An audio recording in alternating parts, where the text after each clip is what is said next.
मैं एक इंसान हूँ और मेरे इंसान होने में राम, मोहम्मद और जीसस का कोई योगदान नहीं।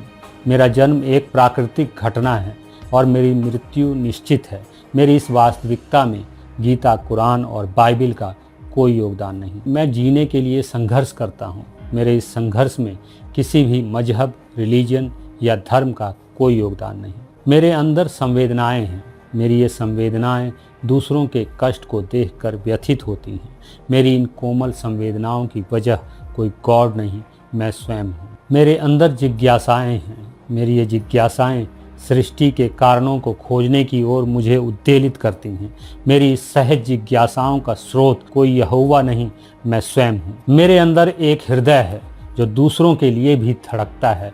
ये हृदय मुझे किसी अल्लाह ने नहीं दिया। मेरी दिनचर्या में किसी धर्म या भगवान का, किसी परमात्मा या रहमान का, किसी गीता या कुरान का अंश मात्र भी नहीं।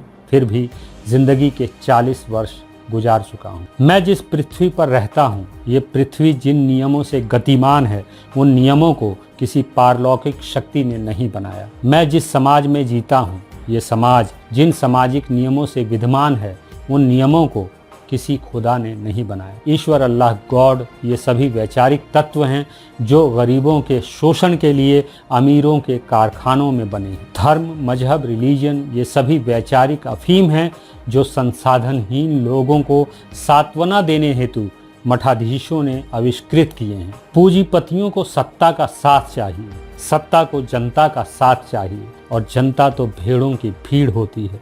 उसे क्या चाहिए? धर्म का डंडा, जिसके डर से भेड़ों की ये युगों पुरानी भीड़ सरलता से हाँकी जा सके। इसके अलावा धर्म, मजहब, रिलीजन या खुदा, भगवान, गॉड का इस धरती पर कोई काम नहीं। धार्मिक ग्रंथ किसके लिए बने हैं? क्या लूटखोरों को धर्म ग्रंथों की नैतिक शिक्षा से कोई सीख मिलती है? जन्नत का लालच या दोजख का डर किसके लिए है?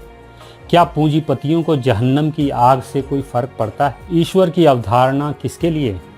हिटलर या हलाकू जैसे ईश्वरवादियों के लिए ईश्वर कोई मायने रखता भी है? अल्लाह का तसव्वुर किसके लिए बनाया गया? मोहम्मद ने तो अल्लाह के नाम पर कबीलों का सर्वनाश किया, अल्लाह के नाम पर अपनी कुंठाओं को शांत किया, लेकिन अल्लाह के तसव्वुर से भेड़ों की उस भीड़ को क्या मिला जिसे मुसलमान कहते हैं? ब्राह्मणवाद के सनातन डंडे से हाँकी जाने वाली भेड़ों की उस बहुसंख्यक भीड़ को क्या हासिल हुआ जिसे शूद्र और अछूत कहते हैं? इसलिए मैं किसी मजहब का गुलाम नहीं हूँ। मैं एक इंसान हूँ और मेरे इंसान होने में राम, मोहम्मद और जीसस का कोई योगदान नहीं। मैं जानता हूँ कि मेरा जन्म एक प्राकृतिक घटना है और मेरी मृत्यु निश्चित है। मेरी इस जानकारी में गीता, बाइबिल और कुरान का कोई योगदान नहीं। मैं जीने के लिए संघर्षरत हूँ और मेरे इस संघर्ष में किसी भी मजहब, रिलीजन या धर्म का कोई योगदान नहीं। अगर आप मेरे विचारों से सहमति रखते हैं तो मुझे इस नंबर पर आर्थिक सहयोग भेज सकते हैं।